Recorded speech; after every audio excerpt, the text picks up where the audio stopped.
मंगलम गौतम प्रभु मंगलम सूर्यभद्राद्या जैन धर्मो सुमंगलम गच्छे भगवत प्रेम सूर्य गुण प्रौढ़ प्रतापोज्वले श्री यशोदेव सुरीश्वरम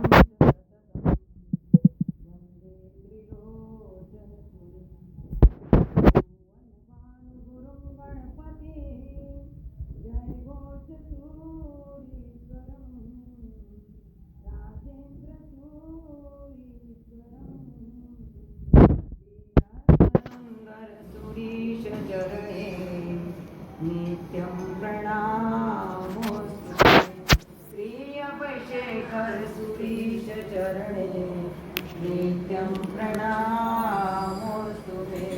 श्रीरोणिणानंदराज गुरु चरणे नित्यं प्रणामोस्तुते।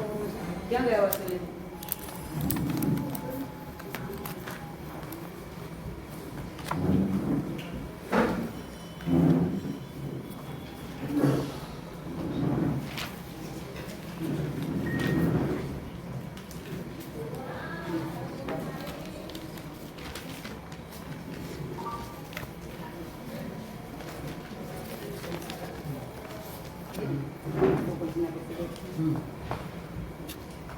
ज्ञानादि पंचाचार्य जे पाळे पळावे हेतथी साधु तणा समुदाय केळ योग क्षेम विवेकती शासन प्रभावक जे कया नेता चतुर्विध संगना आचार्यना शुभ चरण मा करावे करू वंदना आचार्यना शुभ चरण मा करावे करू वंदना।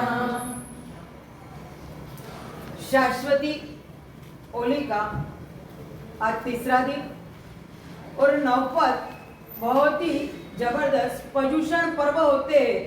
तो पर्युषण पर्व के अंदर एक ही चीज का महत्व होता है, समापना।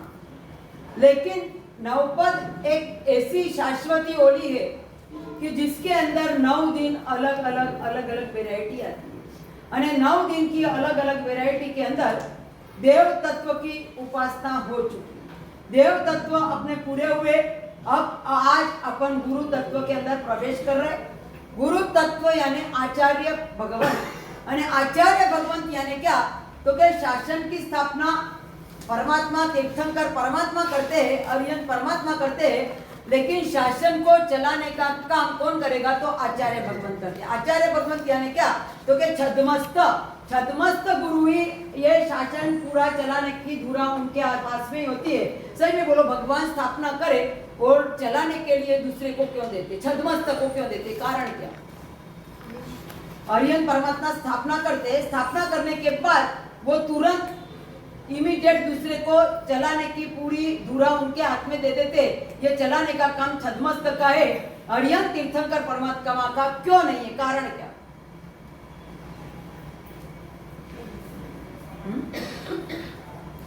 अरे कारण क्या, हाँ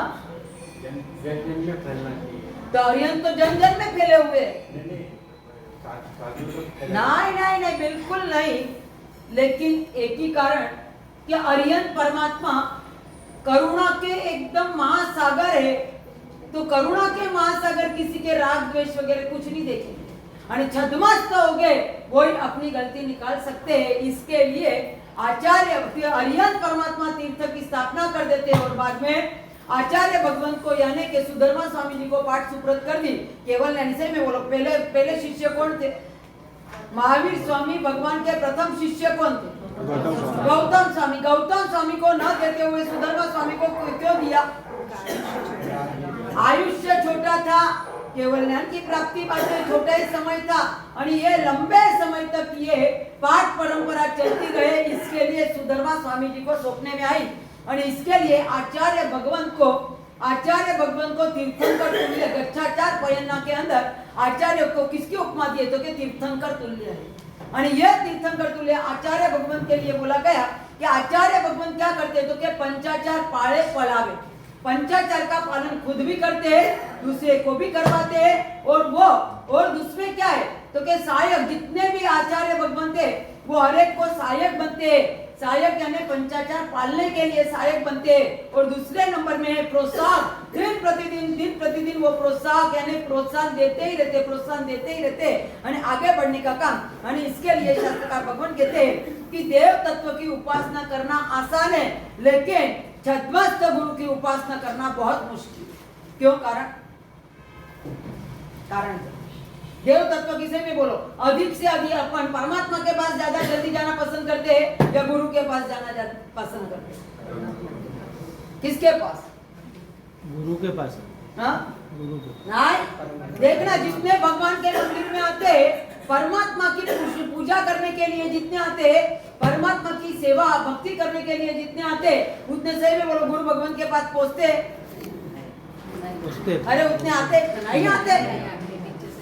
ऐसे थोड़ी है। हमारे दोस्त बताते हैं। कहाँ आ रहे? सही बोलो, मंदिर में आज गिनती कराओ कल मंदिर में कितने जन आ रहे, प्यूरी उनकी एंट्री लिए जाए। ऐसा सबके लिए थोड़ी व्यक्तिगत। नहीं व्यक्तिगत नहीं, ये एक समष्टिगत ही बोल रही हूँ मैं।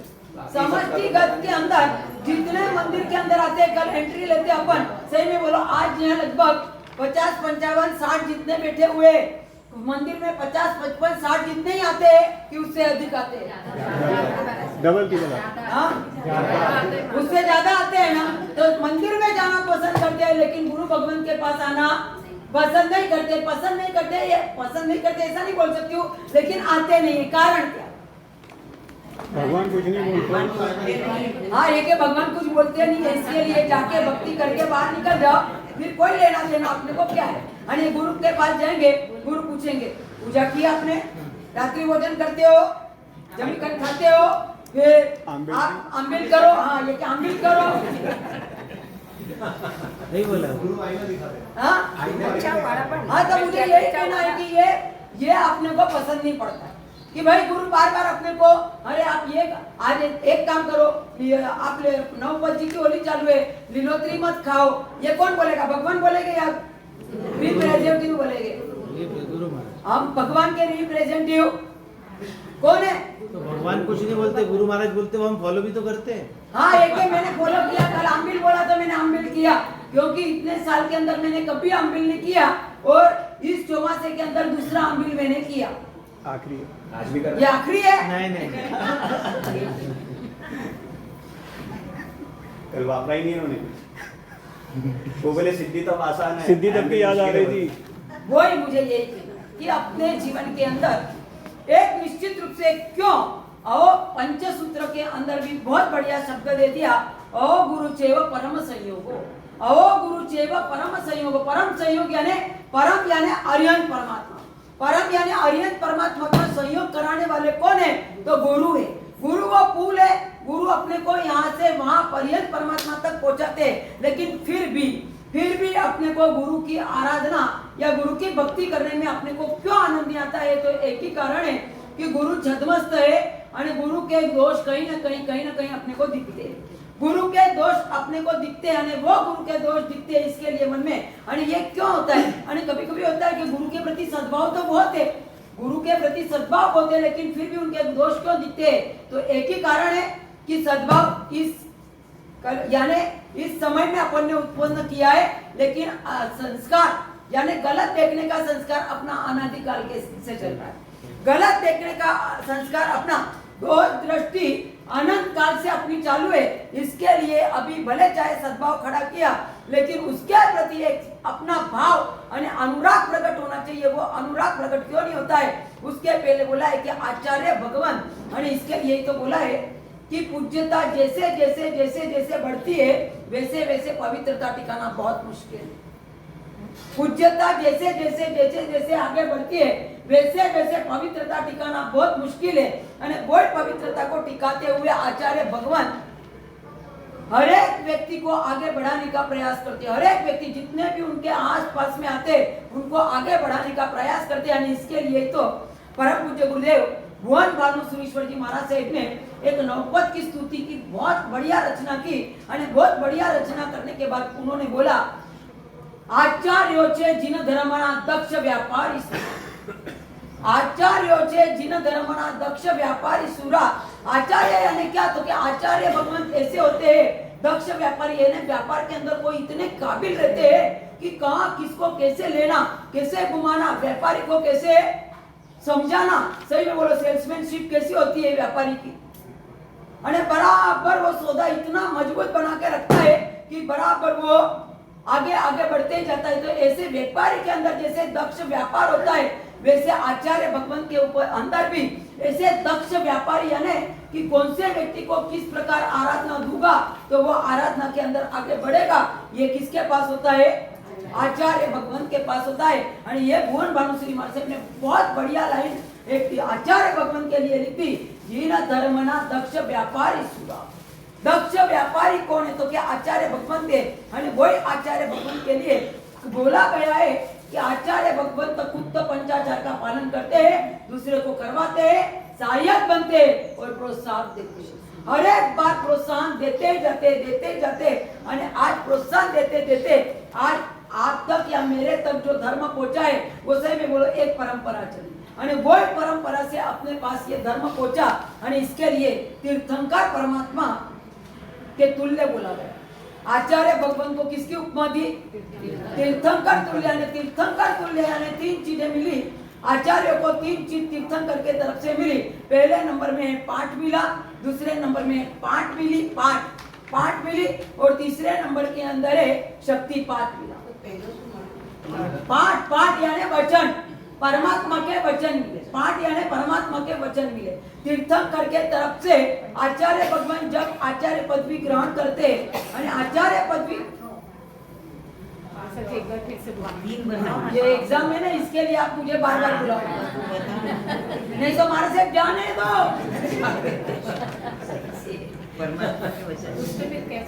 ये मैंने ऐड किया है तो शायद नहीं आएगा, लेकिन फिर भी हाँ ये तीर्थंकर परमात्मा ने जैसे ही आचार्य परमात्मा आचार्य भगवान को आचार्य पद दिया जाता है ना, उस समय तीन चीज उनको मिलती है। तीन चीज कौन सी? तो पहले नंबर में पाठ मिलती है। पाठ यानी वचन, परमात्मा के वचन। परमात्मा ने जो आगम जो परमात्मा ने बनाए, जैसे परमात्मा ने एक पाठक्षेप किया,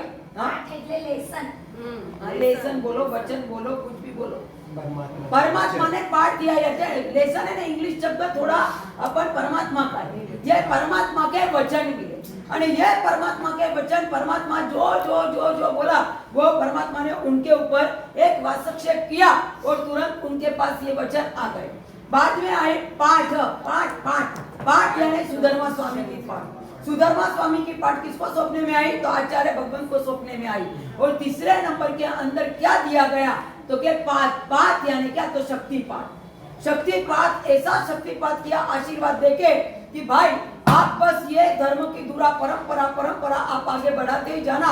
और ये परंपरा को आगे बढ़ाते आप जितने भी आपके नीचे जो आए उनको आचार्य यानी बराबर पात्रता योग्यता देख के आप भी आपकी ओर से शक्ति पाठ आपके शिष्यों को करते जाना। इसके लिए बोला गया है कि सही में अपने आत्मा का उघाड़ करता है कौन? तो अपने आत्मा को एक बाहर लाने का प्रयास कौन करता है? तो कोई गुरु करता है। देव किसका उघाड़ करते हैं? तो देव पुण्य का उघाड़ करते हैं और गुरु भगवान अपने आत्मा का उघाड़ करते हैं। पुण्य का उघाड़ करे वो देव है, आत्मा का उघाड़ करे वो गुरु है। और इसके लिए बोला गया है कि आत्मा का उघाड़ करे और दोष का विसर्जन करे।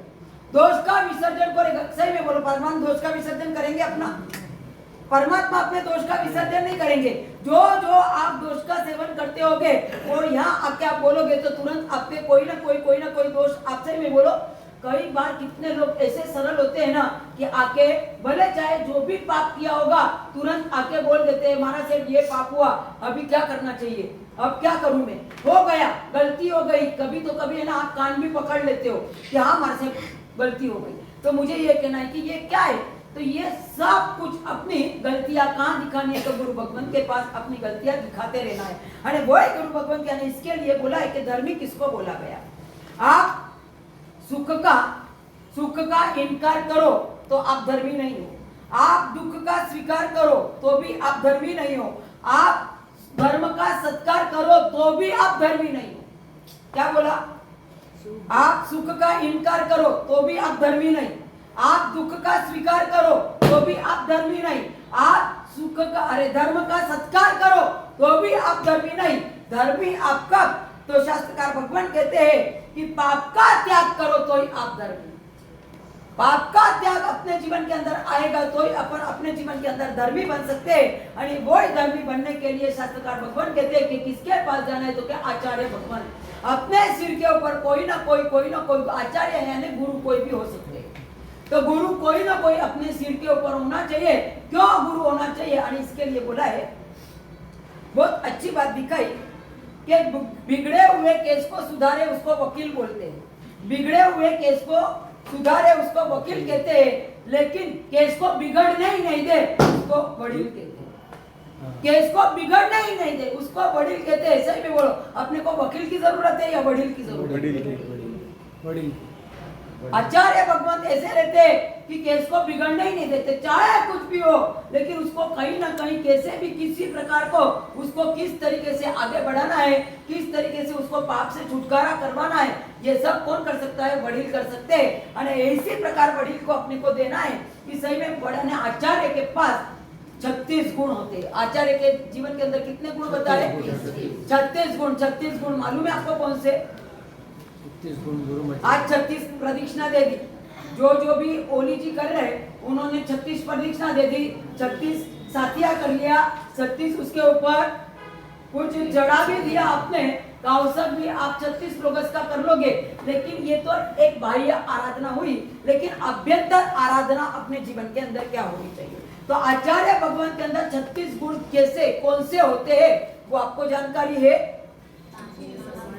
हाँ, जैसे आप पंचेंद्रिय सूत्र बोलते हो, पंचेंद्रिय सूत्र बोलते हो ना, तो पंचेंद्रिय सूत्र के अंदर पूरे के पूरे 36 गुण आ जाते हैं। तो वो 36 गुण कौन से? तो क्या 5 इंद्रियों का निग्रह करना, पहले नंबर में है 5 इंद्रियों का निग्रह करना, दूसरे नंबर में है 9 ब्रह्मचर्य गुप्ति का पालन करना, 9 ब्रह्मचर्य गुप्ति का पालन करना, 4 कषाय के ऊपर जय की प्राप्ति करना। कोई भी कषाय को वश बन के और गुस्सा करना, लोभ करना, मान करना, ये कुछ भी आचार्य भगवान के जीवन के अंदर नहीं होता है। व्यक्तिगत मिले तो आप है ना, कभी कभी ये आपको गुण तो दिखा दूं, लेकिन कभी कभी कोई आचार्य भगवान के अंदर गुस्सा दिख जाए ना, तो आप ये मत बोला अरे महाराज साहब ने तो बोला था गुस्सा नहीं होना चाहिए, पर मालूम है आपको प्रशस्त गुस्सा भी होता है। कभी कभी मैं गलती कर लूं तो उनको गुस्सा भी करना, हाँ करना पड़ेगा, वो प्रशस्त है। अरे वो प्रशस्त गुस्सा करे तब आप ये नहीं बोल सकते हो कि गुस्सा कैसे कर लिया, महाराज साहब ने तो मना बोला था गुस्सा नहीं होता है। तो नहीं, कभी कभी ऐसा गुस्सा भी करना पड़ता है, यानी कषाय के ऊपर जाए, यानी बाह्य रूप से करते, अंतर में तो ऐसी नितरती उनके करुणा होती है, यानी ये करुणा के कारण वो मेरा शिष्य कहीं अहित न कर ले, इसके लिए उनको गुस्सा करना पड़ता है। तो ये 4-5 इंद्रियों के ऊपर कंट्रोल, फिर बाद में 9 ब्रह्मचर्य का पालन, 9 वार यानी उसको बोलते हैं, पर 4 कषाय के ऊपर जय, 5 आचार का पालन, 5 महाव्रत का पालन, 5 समिति का पालन और 3 गुप्ती का रक्षण। 3 गुप्ती यानी हो गए 35, 5 आचार का पालन, फिर 5 महाव्रत का पालन, 5 समिति का पालन और 3 गुप्ती का रक्षण। ये 36 गुण आचार्य भगवान के हुए, और ये 36 गुण आचार्य भगवान के जीवन के अंदर होते हैं। और वो जीवन के अंदर शास्त्रकार भगवान कहते हैं कि अपने जीवन के अंदर पंच परमेष्टि के एड्रेस को ढूंढना हो, यानी पंच परमेष्टि के समीप में जाना हो तो कहाँ जाओगे तो आपको पंच परमेष्टि मिल सकते हैं। उसके लिए सिर्फ आपको बोल दूं कि अरिहंत परमात्मा को मिलना है तो समावसरण, अरिहंत परमात्मा को मिलना है तो समावसरण वो एड्रेस है। सिद्ध परमात्मा को मिलना है तो सिद्धशीला, सिद्ध परमात्मा का एड्रेस कौन सा है? सिद्धशिला। आचार्य भगवान का एड्रेस कौन सा है? तो के सुधर्मा स्वामी की पाठ, सुधर्मा स्वामी की पाठ। उपाध्याय भगवान को एड्रेस कौन सा है? तो के सद ज्ञानालय, सद ज्ञानालय।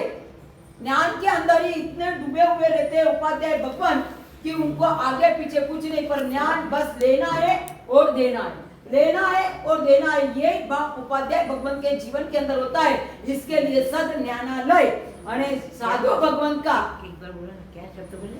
सद ज्ञानालय, ज्ञानालय, ज्ञानालय। सद यानी अच्छा, हाँ अच्छा ज्ञान, અને अच्छा सद ज्ञानालय। और 5वें नंबर में साधु भगवान का एड्रेस कौन सा? तो के सदगुरु के चरण, सदगुरु के चरण के अंदर ही आपको कहीं ना कहीं, भले चाहे बैठे अपने जगह पे, लेकिन उनका समीप यानी पूरा ध्यान गुरु के चरण के ऊपर रहता है कि नहीं, मैं जो भी कुछ करूंगा मेरे गुरु की नजर मेरे ऊपर है, इसके लिए मुझे कुछ भी गलत मेरे जीवन के अंदर करना नहीं है। और इसके लिए शास्त्रकार भगवान कहते हैं कि अपने जीवन के अंदर गलत पाप और उसको गलत तरीके से, पाप गलत है लेकिन और भी उसके ऊपर गलत तरीके से करना, उसके लिए शास्त्रकार भगवान कहते हैं वो कौन सा आरा? तो कि वो 5वां आरा। वो 5वें आरे के अंदर क्या होता है?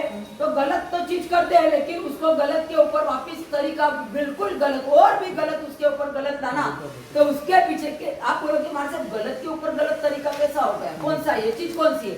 तो जैसे मान लो कि आपको रात्रि भोजन करना पड़ रहा है, बराबर है? रात्रि भोजन आपको करना पड़ रहा है लेकिन ये पाप है, बराबर है? ये पाप है, लेकिन वो पाप के अंदर सिर्फ आप दाल रोटी वापरो या दो ही चीज वापरो, दो चीज यानी सब्जी रोटी वापरो या दाल रोटी वापरो, तो वो गलत है। लेकिन उसको और गलत तरीके से मनाना यानी क्या? तो कि होटल के अंदर जो आए वो, और फिर वो खाते खाते मस्करी करना, मजाक मस्ती करना, वो खाते खाते सब कुछ करना, तो वो क्या बोला गया? हाँ, उसका कोई अपने को अफसोस ही नहीं होता है। पाप कर रहे लेकिन पाप के ऊपर वापिस, हाँ डबल पाप अपने जीवन के अंदर चालू होते हैं। इसके लिए शास्त्रकार कहते हैं कि अपने जीवन को बचाने के लिए करना क्या पड़ेगा? तो एक ही चीज अपने जीवन के अंदर हो सकती है कि शायद पाप करना पड़ता है माफ, लेकिन पाप के ऊपर पाप तो मत करो। जैसे आप पिक्चर देखने के लिए गए, पाप किया, लेकिन जैसे बाहर निकल के उसकी चर्चा आप करते रहे, तो ये क्या है? हाँ डबल पाप आपने किया। आपने निंदा किसी की कुछ सुन लिया, अरे सुनने के बाद सिर्फ सुना तब तक तो ठीक है, लेकिन सुनने के बाद अपने 4 को बताया, तो ये कौन सा पाप हुआ? पाप के ऊपर पाप आपने कर लिया। ऐसे अनेक प्रकार के हो सकते हैं, अनेक प्रकार के पाप हो सकते हैं। जैसे कि आपने अनिति कर दिया, मान लो कि किसी बंदे को आपने ऐसे शीशे में उतार दिया, बाटली में, हाँ शीशे में, वो बाटली में, वो बोलो जो बोलो, आपने ऐसा उतारा उसको कि हाँ अरे ये तो कुछ नहीं है, मेरे घर में भी नहीं पड़ता है, आप तो सही में, अरे कहीं पर भी जाओ आपको तो इससे कोई रेट कम नहीं मिलने वाला है, ऐसा सब कुछ बोलने के बाद आपने उसके पास से 50,000 रुपया पढ़ाया। हाँ 50,000 रुपया पढ़ाया, और फिर आप आज तो ऐसा बनाया जबरदस्त, अपनी आज अपनी तो बुद्धि लगी काम में, सही में बोलो ये क्या हुआ? अरे हमारे साथ ऐसे नहीं करेंगे तो पैसे कैसे कमाएंगे? अरे पैसे कमाने की बात नहीं, मैं ये बोलती हूँ आपका रेट है, आप रेट लिख दो कि ये रेट में मेरे यहाँ यही मिलेगा, और आप बोलो कि मुझे घर में नहीं पड़ता, ये बोलते हैं ना वो झूठ बोलते हो। झूठ बोल के तो पैसे कमाएंगे? नहीं बिल्कुल नहीं, आप बोलो कि भाई ये तुझे लेना है तो ले, बाकी उसके ऊपर झूठ तो मत बोलो। कोई आपको बोलते हैं घर में नहीं, वो कोई आपको बोलते हैं घर में भी नहीं पड़ता है, तो वो बोलेगा चलो मैं आपके घर पे आके लेके जाता हूँ, तो फिर क्या है आपकी? हाँ बोलना पड़ता है क्या? अरे आप ये ना, ये सब आपकी चैनल चल, बाकी जो आप करो तो 100%। आज ऐसे कितने व्यक्ति मैं आपको बोल दूं, दलीचंद जी, भूज वाले दलीचंद भाई, टीवी का शोरूम, टीवी के शोरूम के अंदर बाद में उनको पता चला, जैसे धर्म के साथ जुड़ गए, और धर्म के साथ जुड़ने के बाद चला कि ये बहुत व्यापार जो कर रहा हूं, मैंने एक बार बोला याद हो, ये धंधा है लेकिन गलत धंधा है, क्योंकि इतने सबको मैं ये बांटूंगा टीवी तो मेरे निमित्त से इतने सब पाप करेंगे, तो उसके बजाय ये धंधा अब मुझे करना नहीं चाहिए। लेकिन दूसरा धंधा जब तक सेट नहीं होता है तब तक तो करना ही पड़ेगा, क्योंकि ये नहीं करूँ तो कैसे चलेगा। लेकिन फिर भी एक इतनी बड़ी शोरूम आई है, बड़ी शोरूम के अंदर उन्होंने टीवी के गैर फायदे, टीवी के फायदे नहीं, टीवी के गैर फायदे के कोटेशन हर एक जगह लगा दिया। અને लगा दिया, सही में बोलो, आप जो भी बिजनेस करो उसके फायदे वाले कोटेशन लगाओ या गैर फायदे वाले? फायदे वाले ही लगाओगे ना। तो इन्होंने ये गुरुदेव से जुड़ने के बाद ये सब लगा दिए, और लगाने के बाद जो भी आके पढ़ता है ना, पढ़ने के बाद उसको लगता है अरे इतने गैर फायदे, लेकिन जिसको लेना है तो वो लेगा, वो कोई गैर फायदे पढ़ के नहीं लेगा ऐसा नहीं होता है। लेकिन फिर भी जो लेने के लिए आता है ना उसको बोलता है कि जो ये पढ़ के और शायद घर पे जाके आपको होवे कि सही में ये गलत किया मैंने, और शायद आप वापिस देने के लिए आओ तो मैं 500 रुपया भेज दूंगा। क्या बोला? हाँ भेज, सही में बोलो, ये ताकत है आपके पास। और आज भी बिल्कुल मजे से जीवन जी रहे, ऐसे नहीं है कि रोड के ऊपर आ गए। आप ये मत समझो कि हम अनिति से कमाएंगे ना तो हमारी पीढ़ी चलेगी, हम ऐश आराम में जीवन जी पाएंगे, नहीं, बिल्कुल नहीं। आप जितना आपके नीति से जीवन जीना प्रयास करोगे ना उतना आपके लिए फायदा है। और वो फायदे के लिए शास्त्रकार भगवान कहते हैं कि कहीं ना कहीं अपने जीवन के अंदर पाप खुशी से करते, पाप खुशी से करने के बाद भी है ना उसका प्रायश्चित देने की इच्छा नहीं होती है। वो कौन सा काल तो के हुंडा अवसर पे पाप करते हैं खुशी से, पाप जहां जाओ वहां खुशी से अपने जीवन के अंदर पाप चलते ही रहते, लेकिन उसको प्रायश्चित करने की भावना भी नहीं होती है, मन में भाव भी नहीं आते। तो उसके लिए बोला गया है कि वो कौन सा काल तो के हुंडा अवसर पीढ़ी, हुंडा अवसर पीढ़ी यानी क्या, ये अभी जो अपना काल चल अवसर पीढ़ी तो है ही, लेकिन इसको हुंडा अवसर पीढ़ी बोला गया है। ये हुंडा अवसर पीढ़ी यानी कोई दिल में कितना भी हुंडा बिंदी हुंडा अवसर पीढ़ी, और ये हुंडा अवसर पीढ़ी के अंदर शास्त्रकार भगवान कहते हैं कि सही में दूसरे की गलती निकालने के लिए भेजा चाहिए, दूसरे की गलती निकालने के लिए भेजा चाहिए, और खुद की गलती एक्सेप्ट करने के लिए ना कलेजा चाहिए। ये होगा ना तो ही अपन बच सकते। खुद की गलती, दूसरे की गलती निकालने के लिए भेजा चाहिए, और अपनी गलती को एक्सेप्ट करने के लिए कलेजा चाहिए। यह कलेजा होगा ना तो अपन एक्सेप्ट कर पाएंगे, नहीं तो अपन अपने जीवन के अंदर एक्सेप्ट नहीं कर सकते। और इसके लिए शास्त्रकार भगवान कहते हैं कि ये आचार्य, और आचार्य के लिए बोला गया है कि आचार्य क्या कर सकते हैं। तो क्या पहले नंबर के अंदर है आचार्य यानी, तो आचार्य यानी पहले नंबर के अंदर है 3 विशेषता आचार्य भगवान की। पहले नंबर के अंदर है आचार सुंदर होने चाहिए। क्या होना चाहिए? हाँ, आचार सुंदर होना चाहिए। गुरुदेव रत्न सुंदर सुरेश्वर जी महाराज से वो कि आप चाहे कुछ करो या ना करो, आप धर्म ज्यादा करो या ना करो, लेकिन आपके जीवन के अंदर आचार सुंदर होना चाहिए। कहीं ना कहीं व्यवहार के अंदर अपने आचार से भी बोलो, मैं बोलूं कि मैं संयम जीवन का पालन कर रही हूँ, बराबर है, मैं संयम जीवन का पालन कर रही हूँ, लेकिन रात के समय में यहाँ मैं पानी वापरू, सही में बोलो, आप क्या बोलोगे?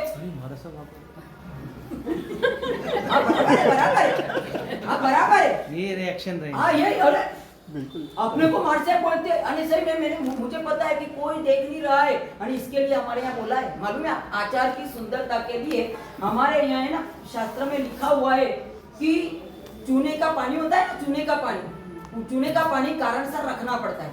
रात के समय में किसी को जाना पड़े पूछे तो चूने का पानी होता है। और साधु साध्वी जी के बीच में, साध्वी जी हो तो साध्वी जी के बीच में बोले कि शायद जगह छोटी है, और वो चूने के पानी के पास किसी को गर्मी का समय है, और वो गर्मी के समय में सोने का वहीं आए तो किसको सुलाना, तो के गीतार्थ व्यक्ति को सुलाना।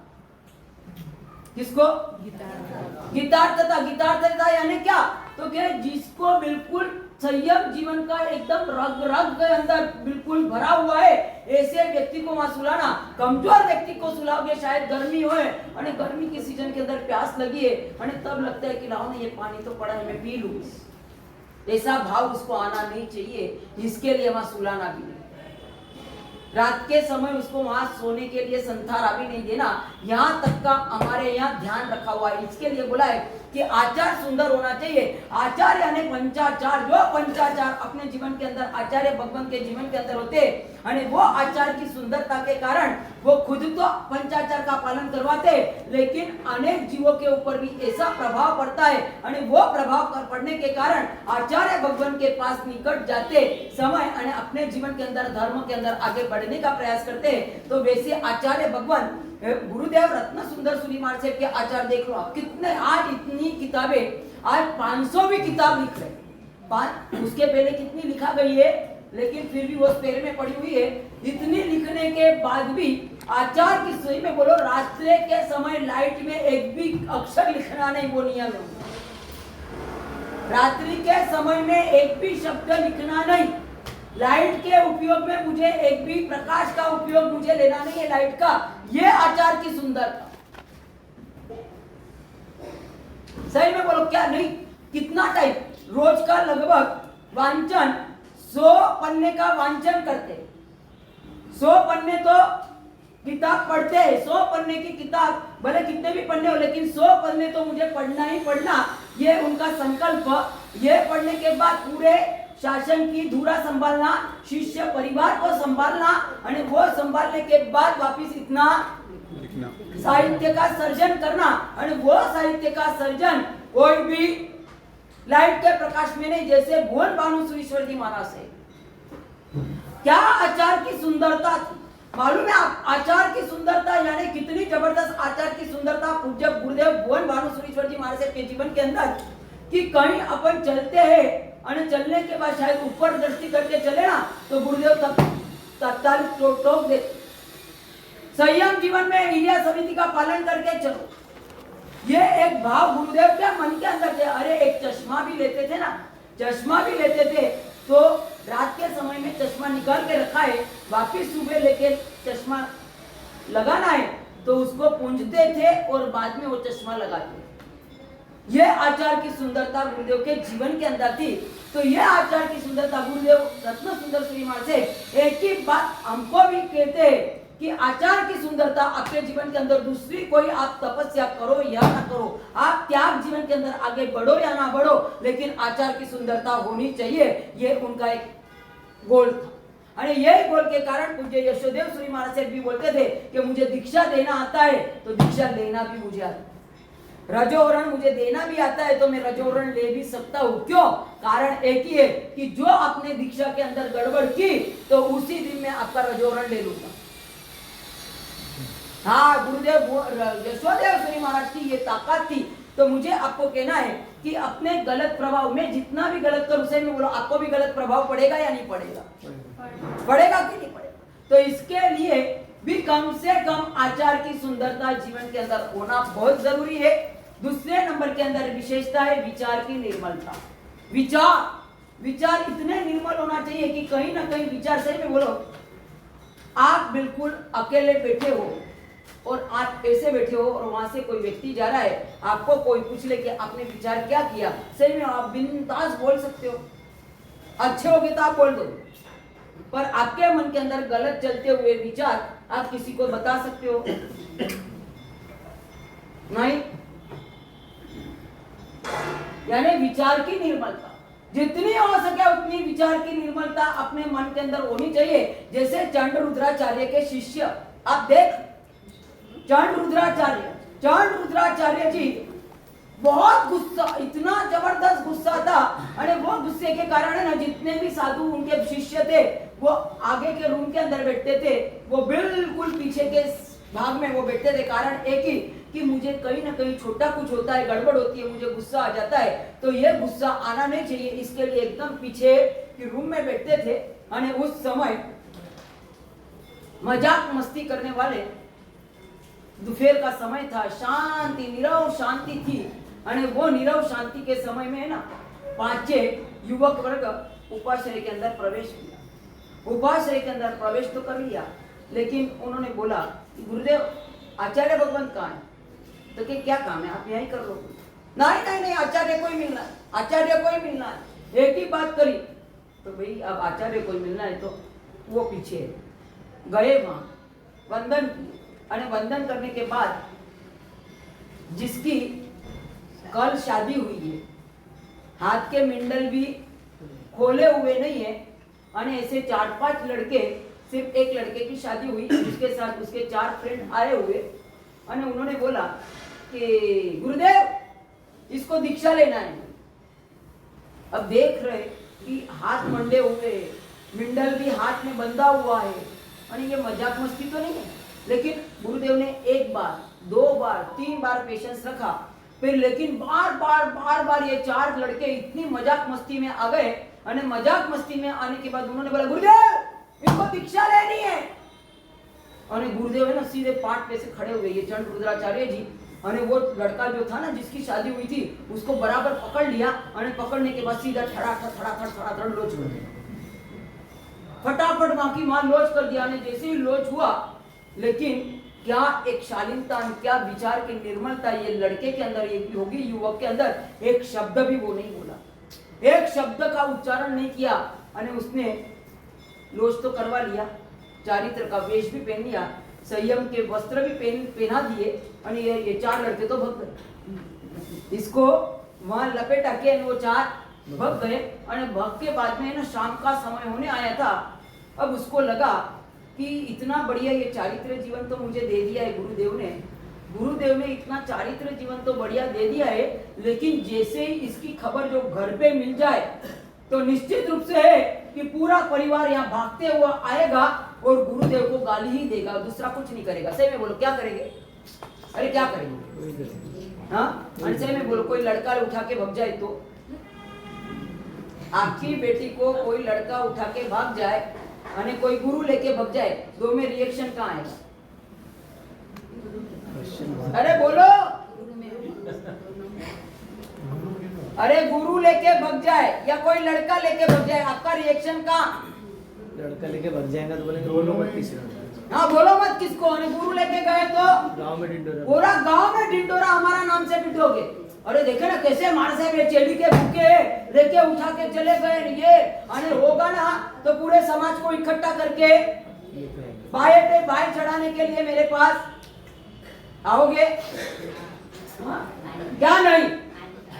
हाँ ये क्या आएंगे?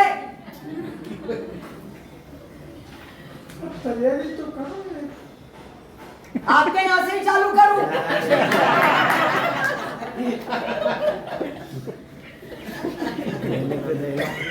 अब ठीक है। क्या है विचार निर्मल, और ये विचार की निर्मलता इतनी जबरदस्त, उसने बोल दिया गुरुदेव सब आ जाएंगे, क्या होगा? आपको बोलेंगे, आपके ऊपर आक्षेप के ऊपर आक्षेप डालेंगे। गुरुदेव के तो क्या करना चाहिए? तो कि एक काम क्या करूं? तो कि यहाँ से अपन निकल जाना चाहिए। तो गुरुदेव ने बोला कि चलो, पूरे बाहर आए गुरुदेव चंड रुद्राचार्य जी, और जितने भी शिष्य परिवार बैठा हुआ था वो शिष्य परिवार को बोल दिया कि देखो भाई, मैं आज ये नई दीक्षा हुई है, अभी पूरा परिवार आ जाए उसके पहले मैं यहाँ से भगना चाहता हूँ, तो मैं इसको लेके जा रहा हूँ। और अभी चलना तो चालू कर दिया, तब तक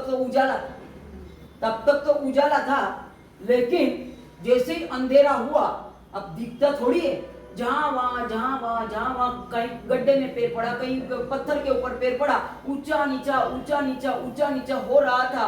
और ऊपर गुरु ने बोला कि अब मेरे से तो चला नहीं जा रहा है, क्या करूं? बोले मैं तो गुरु को बोला कि एक काम करो, आप मेरे खंधे के ऊपर बैठो। खंधे के ऊपर बिठा दिया, और जैसे ही खंधे के ऊपर बिठाया और चलना चालू किया तो अब खड्डा आता है, ऐसे नेरपेट करता है, ऐसे होते गुरुदेव को भी आंचके लगते जा रहे हैं। तो गुरुदेव ने बोला कि भाई, और ऊपर से गुरुदेव, एक तो देखो सही में पहली दिन को दीक्षा होती है ना, जिस दिन दीक्षा होती है उस दिन तो एक नाई आता है और नाई पूरी लोच वो करता है, लेकिन ये तो गुरुदेव ने खुद बाहर निकाले लोच किया हुआ। और उस समय गुरुदेव बराबर नहीं चलता है, डंडा हाथ में था, डंडा मारते बराबर नहीं चलता है, मुझे कितने ये लगते हैं, बोले आज के बराबर चल, बराबर चल, ऐसे डंडे के ऊपर डंडे, डंडे के ऊपर डंडे। अरे सही में बोलो, एक इतना लोच, ताजा लोच हुआ और उसके ऊपर डंडे के ऊपर डंडे पड़ते गए, लेकिन मन के अंदर ऐसी विचार की निर्मलता थी ये चंद्ररुद्राचार्य के शिष्य के मन के अंदर कि सही में एक तो गुरुदेव ने मेरे ऊपर इतना जबरदस्त उपकार किया, અને वो उपकार करने के बाद भी मैं गुरुदेव को कितना परेशान कर रहा हूँ, અને ये परेशानी के अंदर मैं गुरुदेव को लेके जा रहा हूँ, इतने आंचके लगते जा रहे, कैसा मेरा जीवन होगा, क्या होगा, यही विचारते विचारते विचारते विचारते वहां की माँ उनको केवल ज्ञान की प्राप्ति हुई। वहां की माँ केवल ज्ञान की प्राप्ति तो हुई, लेकिन केवल ज्ञान हुआ तो अब तो पूरा रास्ता एकदम सही 60 उनको दिखने लग गया, और सही 60 पैर बराबर पड़ने लग गए।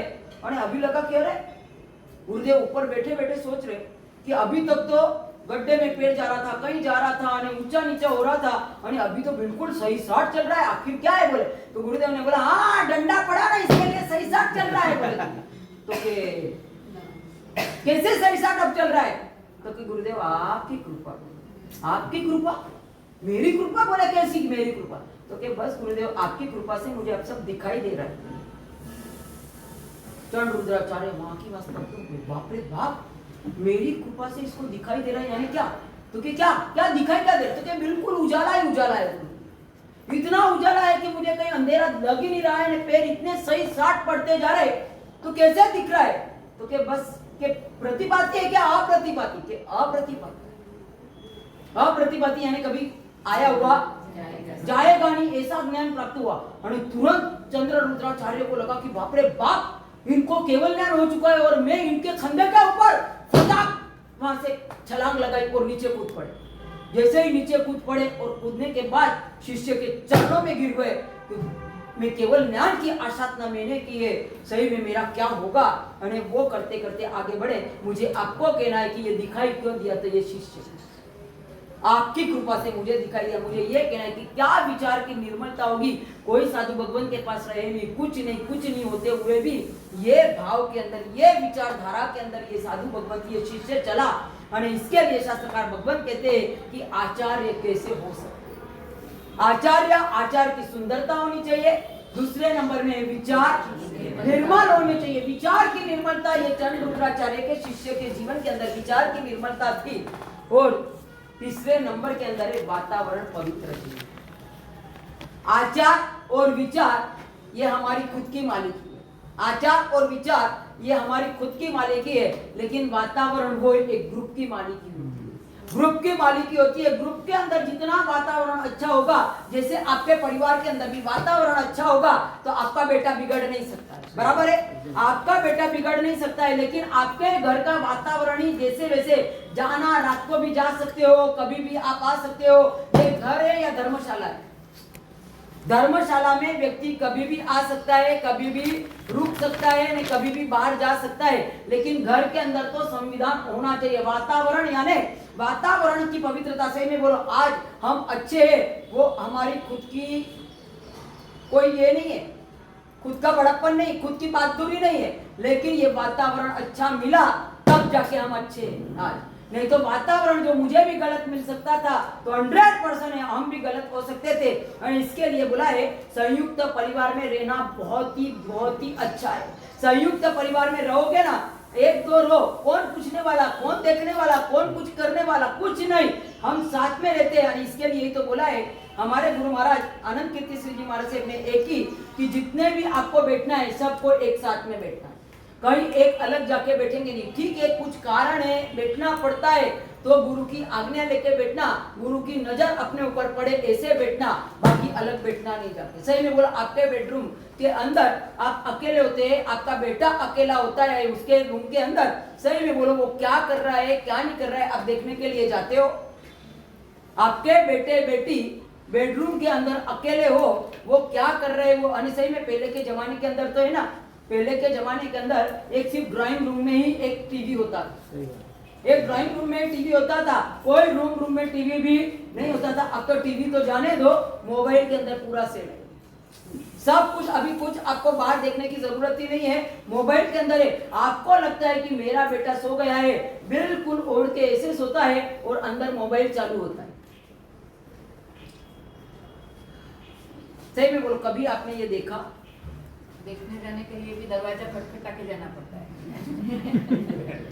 आपके बेटे के पास जाने के लिए भी, यानी आपके बेटे को अब बोलो कि दरवाजा बिल्कुल बंद नहीं करना है, ये संविधान आपके पास होना चाहिए। वातावरण ही पवित्र आप नहीं बनाओगे, आपके यहाँ आपके वातावरण को पवित्र बनाने के लिए शास्त्रकार भगवान कह रहे हैं कि प्रवेश आपका कैसा होना चाहिए।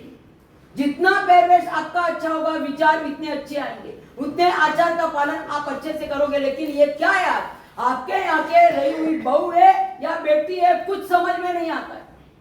कौन से कपड़े, क्या रंग ढंग, कौन से कपड़े, सही में एक बार तो है ना, मेरे पास समय नहीं है, समय हो ना तो मैं सही में आपकी आरती उतारे बिगर नहीं रहूंगी। उतार लो। जरूरी है। रोज हमारी उतारते, आज उनकी उतार। नहीं, आप स्ट्रिक्ट नहीं बने, इसके लिए ये सब पोलपाल चल रही है।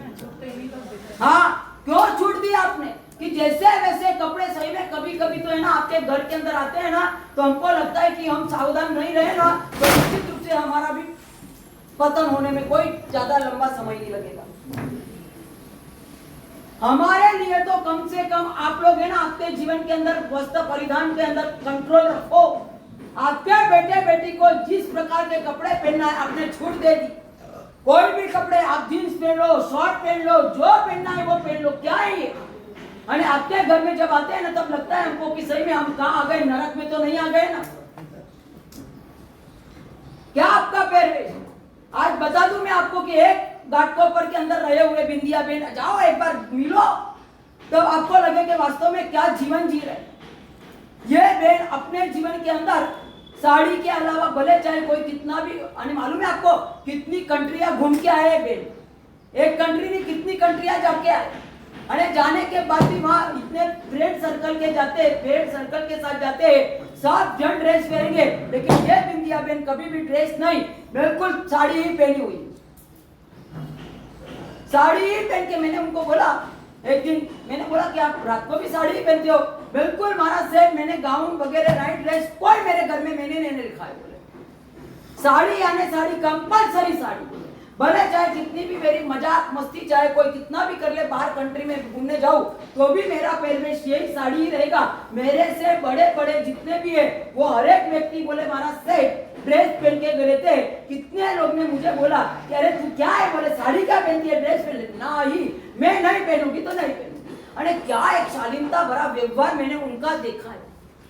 अरे सही में मैं बोलूं आपको कि मेरे लिए उन्होंने क्या किया मालूम है आपको?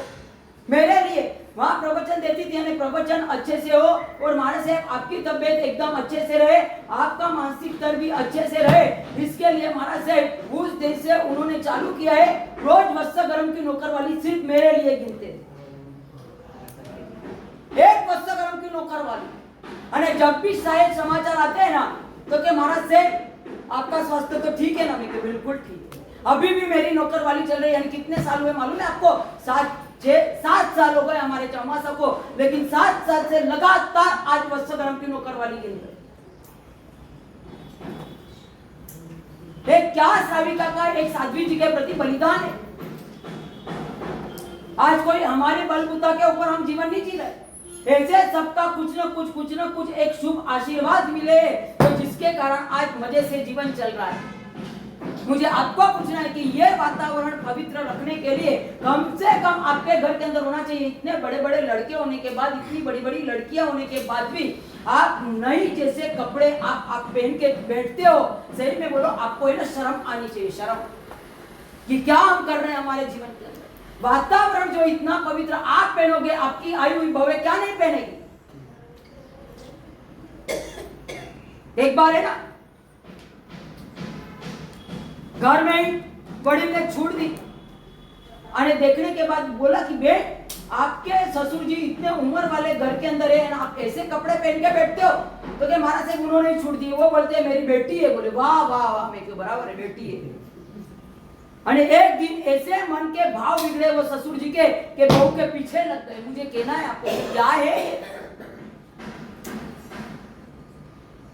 कम से कम अपने जीवन को बचाने के लिए, चलो आपके जीवन को बचाओ नहीं बचाओ आप जानो, लेकिन कम से कम हमारे लिए तो कम से कम करो कि साधु साध्वी जी का जीवन पवित्र रहे। इसके लिए हमारे परिवार के अंदर इस प्रकार के वेश परिधान नहीं होगा। इतना भी आए ना तो मैं मानूं आपको कि सही में आप आपके जीवन के अंदर कहीं ना कहीं बचे हुए हो। और बाद में क्या होना चाहिए कि आचार सुंदर होना चाहिए, विचार निर्मल होना चाहिए, और तीसरे नंबर में है वातावरण पवित्र होना चाहिए। ये जो अपने जीवन के अंदर होगा तो ही अपन अपने जीवन को बचा पाएंगे। सही में बोलो 36 लोगों का काउंसर कर लो कि 36 कुछ भी कर लो, लेकिन नहीं, ये 3 तो कम से कम अपने आचार्य की आराधना करने के लिए ये 3 चीज तो अवश्य अपने जीवन के अंदर चाहिए और चाहिए। और ये 3 चीज होगी तो ही अपन आचार्य की आराधना अपन ने सही रूप से की है वो बोला जाए। और इसके लिए आज क्या एक नवपद ने अपने को नवपद एक मुनि चंद्र सुरीश्वर जी महाराज साहब ने एक नवपद देके अपने ऊपर बहुत जबरदस्त उपकार किया। और ये उपकार के कारण नवपद को अलग अलग पद से आप नवाजोगे ना तो आपको भी लगेगा कि वास्तव में क्या है, सलाम करने की मानोगे कि मुक्ति वल्लभ सुरीश्वर जी महाराज साहब ने अलग अलग प्रकार के नवपद के जो नाम दिए गए हैं ना, तो सही में कभी कभी तो है ना पढ़ते पढ़ते ना रोमांच खड़े हो जाते हैं कि क्या भगवान आपने हमारे ऊपर उपकार किया कि ऐसे नवपद के अलग अलग नाम दिए। जैसे कल आपको नाम दिए गए थे उत्पत्ति, निष्पत्ति, विज्ञप्ति, वैसे आज अलग दूसरे तरीके से आपको दे दूं कि पहले नंबर के अंदर है पहले अर्यंत पद वो क्या है तो कि अर्यंत पद वो पुण्य पद। अर्यंत पद वो क्या है तो कि पुण्य पद, पुण्य पद सही में बोले पुण्य। आप देखते ही हो कि परमात्मा को कुछ भी करना नहीं पड़ता है, परमात्मा को विहार करना है तो परमात्मा के आगे बिल्कुल सुवर्ण के कमल रखे जाते। परमात्मा को ये नहीं बोलता कि मैं यहाँ पैर रखूंगा, हाँ कुछ भी नहीं। परमात्मा का पुण्य इतना जबरदस्त है कि देव को खुद को पता चल जाता है कि परमात्मा कहाँ पैर रखने वाले और वहां कमल आके हाजिर हो जाता है। समूह शरण की रचना भी परमात्मा को बोलना नहीं पड़ता है, जहां परमात्मा की इच्छा हो वहां समूह शरण की रचना हो जाती है, परमात्मा देशना देना चालू कर देते। मुझे कहना है कि ये परमात्मा का पुण्य यानी परमात्मा या अर्यंत पद यानी क्या है, पुण्य पद है। सिद्ध पद वो क्या है तो कि सिद्ध पद वो है पूर्ण पद यानी उसके बाद अभी कुछ भी बाकी नहीं है। पूर्ण पद यानी सब कुछ मिल चुका है, उसको कहते हैं पूर्ण पद। आचार्य पद यानी क्या है तो कि प्रभाव पद। आचार्य का प्रभाव इतना जबरदस्त होता है कि जिसके कारण धर्म आराधना के अंदर दिन प्रतिदिन अभिवृद्धि होते जाती है। तो आचार्य पद यानी क्या है तो प्रभाव पद। बाद में उपाध्याय पद वो क्या है तो कि प्रधान पद यानी कि ज्ञान दान देते ही जाते हर एक व्यक्ति को ज्ञान देने का काम कौन करता है यानी प्रधान यानी देने का काम। फिर आता है साधु पद वो क्या है तो कि प्रशम पद। प्रशम यानी क्षमा, चाहे कुछ भी मिले, गोची मिले तो भी ठीक, नहीं मिले तो भी मिले तो संयम वृद्धि, और ना मिले तो तपोवृद्धि। हाँ, ये हमारा शब्द कैसे आता है नहीं मिले तो क्या तपोवृद्धि बोला, हाँ नहीं मिले तो मार से आप कोई हायोज मत करना, तपोवृद्धि समझ के आगे बढ़ जाओ। हाँ यही क्या दूसरा तपोवृद्धि। प्रशम चाहे कुछ भी हो लेकिन कोई खलबलाहट मन के अंदर ना हो, उसको कहते हैं प्रशम पद। अब मेरे साथ टेली मत करना, हाँ पहले ही बोल देती हूँ ये साधु पद की बोल रही हूँ मैं। अब मेरा साधु पद है पर मेरे में कोई गलती दिखे तो वो मेरी व्यक्तिगत गलती है, साधु पद की नहीं है, इतना समझ के चलना। तो साधु पद वो प्रशम पद है। दर्शन पद वो क्या है तो क्या प्रगति पद। प्रगति यानी वहां से अपनी प्रगति होती है। जीवन की प्रगति कहां से होती है तो क्या सम्यक दर्शन की प्राप्ति होती है, तभी जीवन के अंदर अपनी प्रगति चालू होती है, बराबर। फिर ज्ञान पद वो क्या है तो क्या प्रकाश पद। ज्ञान आने के बाद तो अपने को पता चलता है ना कि ये करने जैसा है, ये करने जैसा नहीं है, इसके अंदर जीव है, इसके अंदर ये नहीं है। ये सब कब पता चलता है, ज्ञान होगा तो ही अपने को पता चलेगा। तो कि ज्ञान वो क्या है प्रकाश पद है। चारित्र पद वो क्या है तो कि परिहार पद। परिहार पद यानी कि पूरा संसार का त्याग किया, उसको कहते हैं परिहार पद। और लास्ट में है तप पद वो क्या है तो कि तप पद वो क्या है तो कि वो प्रहार पद। प्रहार यानी किसके ऊपर प्रहार, तो तप करने के बाद कर्मों के ऊपर प्रहार होता है और कर्म को प्रहार करते हैं तब जाके अपने को सिद्धि गति प्राप्त होती है।